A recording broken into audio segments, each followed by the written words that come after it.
On this episode, Mercury Retrograde continues. the blue supermoon, MW for VP, being the best version of you, Caresha Please, Aug Book Club, and Celia Cruz. Episode is brought to you by your mental health professionals. aw hell, here we go with Mercury again. Mercury is still retrograde till the 27th of August 2024, at which point it'll go into the shadow period, which means it's essentially going to be transitioning out of Earth's orbit and back into its own unique orbital pattern around the sun. Keep in mind, Mercury does travel substantially faster than most planets. We will feel the movement out of our orbit as we typically do when our technology starts to act a little wonky due to the magnetic field and magnetic pull that Mercury carries.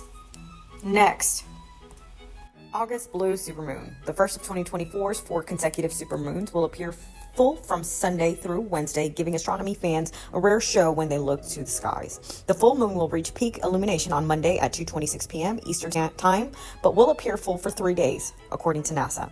This will be a supermoon. The term supermoon was coined by astrologer Richard Knoll in 1979 as either a new or full moon that occurs when the moon is within 90% of its closest approach to Earth. In addition to being a supermoon, August 19th full moon is a blue moon. The last blue moon we had was August 30th, 2023. This is due to a couple of misinterpretations of this arcane rule. First by Sky and Telescope magazine, then many years later by a syndicated radio program. It now appears that the second full moon in a month is one that's now popularly accepted as the definition of blue moon. But the original blue moon definition is described as follows.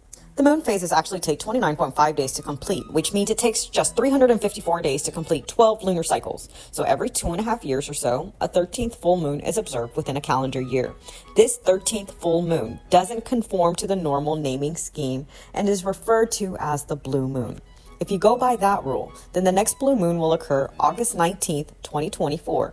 During the summer of 2024, there will be 4 full moons, June 21st, July 1st, August 19th, and September 18th. Since the August full moon is the 3rd full moon of the summer series, it would get the blue moon branding. Up next, Iraqi Vet, J.D. Vance, Vice President-elect for the Trump ticket, calls out Tim Walz, Vice President-elect for the Kamala Democratic ticket, on his military service. This is after understanding that he served 25 years. He did receive a commendation medal, multiple achievement medals, and did retire early for the sake of benefits. Yeah, I'm just going to leave this part alone. It doesn't make any sense. My dad, rest in peace dad, was a vet. We don't talk about vets. Being the best you. This is an 8-part series. This is part 1 of the series, and part 1 of this 8-part series of being the best you is to face that fear. That we are, for whatever reason, a little afraid of having to do it. Think about what it is. Is it making a phone call, sending an email, sending a text, seeing somebody, having a conversation, going to visit? There's something you should do, you could do, but you don't really want to. Face that fear. Pick one thing, as big or as small. If you want to become the best version of yourself, start by doing esteemable things. Gain courage, strength, and confidence by every experience you fear and face.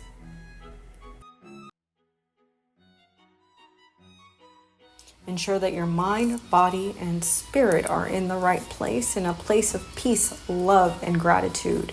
And do that thing, whatever it is that you are so concerned about, whatever it is that you just don't really want to do, whatever it is that you are fearful about the outcome. Is it a decision you have to make? Is it a yes or no? What is it? Do it. Pick something small. If it's easier to start smaller, then pick a small thing you don't want to do. Block that toxic content. Send that email. Make that phone call. Change that habit. Decide that you're going to do things a little differently and watch what happens. Up next, Young Miami, also known as Caresha, went on her award-winning podcast, Caresha Please, to discuss recent incidents with rapper and mogul Sean Combs, also known as Puff Daddy, also known as P. Diddy, also known as Love. Family, and just with your career. Like, where are you at mentally? I'm just all over the place. You know, I'm going through a lot, and some days I just be like, everybody go through this in their career and in life. I feel like in life, everybody go through something, whether it's a breakup, a divorce, a death, just like whatever it is. And Thing that she says here, she blows my mind. I can't believe she actually says this, that, you know, in the midst of everything that she's going through, she actually has the empathy and the capacity to put herself in other people's shoes. She understands that people are dealing with issues that in reality might seem far bigger than hers. And she is not the only person who has a problem, and she is not the only person who's going through things. And whatever it is. And I feel like, let it out. This is a safe space. This is your space to be vulnerable and just really, you know, let out how you feel. so mentally, like, 1 minute I'm happy, 1 minute I'm sad, 1 minute I'm kind of like, fuck this shit.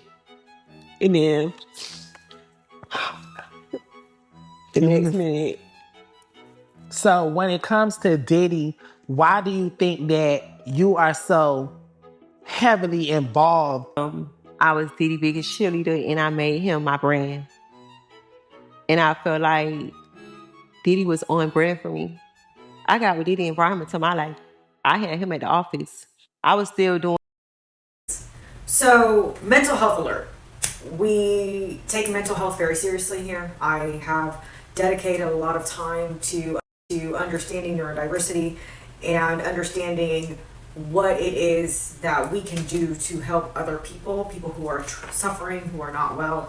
And I think we should be pausing at this moment in time when we are hearing her tell us what she's going through, and really making sure that we're reaching out to her, not canceling her like the internet loves to do, but really make sure that we're reaching out to her and that she is actually good. You know, the other thing that she will go on to say is that she actually didn't experience that version of him. I am an advocate for change. I believe that people actually can change. It's not easy. It's hard. Most people don't actually change, but they can. And if he actually changed, I'm not excusing what was alleged and or confirmed that he did. I am saying that we do need to make some space for the person that he actually is, not who he was.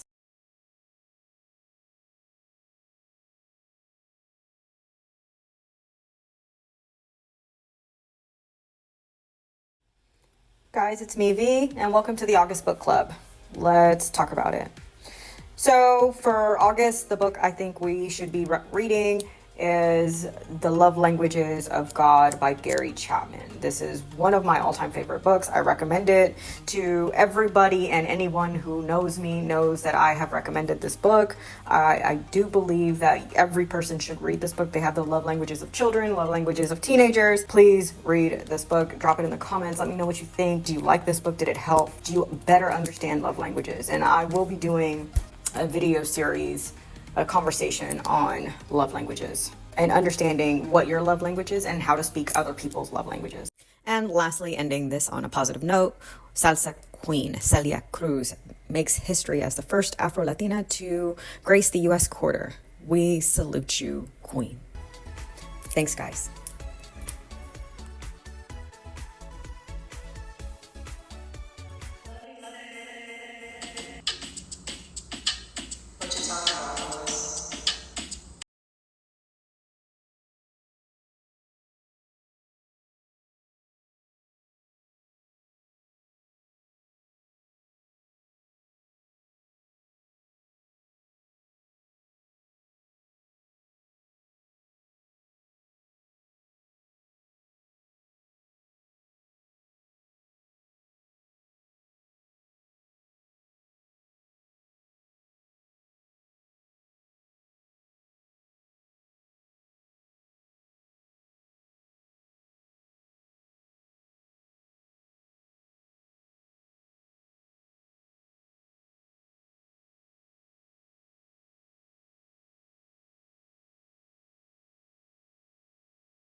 Lovey sex.